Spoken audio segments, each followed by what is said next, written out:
নারীরা রাস্তাঘাটে রাত্রিতে বেরোতে পারবে না? এ কেমন স্বাধীনতা?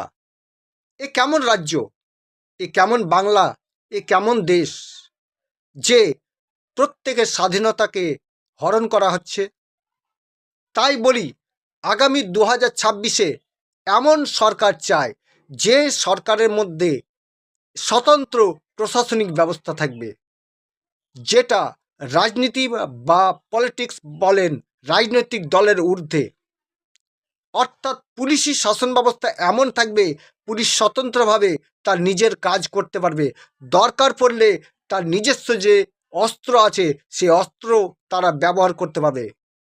আর প্রশাসনিকের সব কিছু ব্যবস্থাতে দালাল রাজ, মস্তানি রাজ বন্ধ করতে হবে, যাতে প্রশাসন স্বতন্ত্রভাবে সব কিছু কাজ করতে পারে এবং নারী সুরক্ষা, প্রত্যেক জনগণের সুরক্ষা এবং আমাদের বাংলার সুরক্ষা এবং শান্তির জন্য এটা খুবই প্রয়োজন।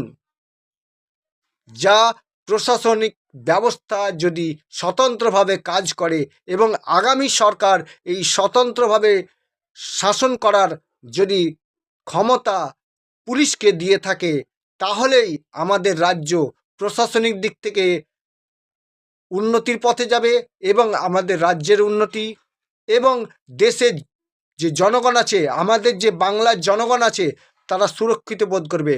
রাতে হোক, যখনই হোক, সব সময় তারা বেরোতে পারবে এবং তারা বলতে পারবে যে হ্যাঁ, আমরা স্বাধীন ভারতবর্ষে বাস করছি।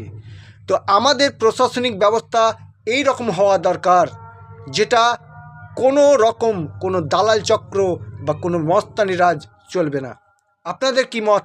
অবশ্যই আপনারা কমেন্টে আমাকে জানাবেন। ধন্যবাদ।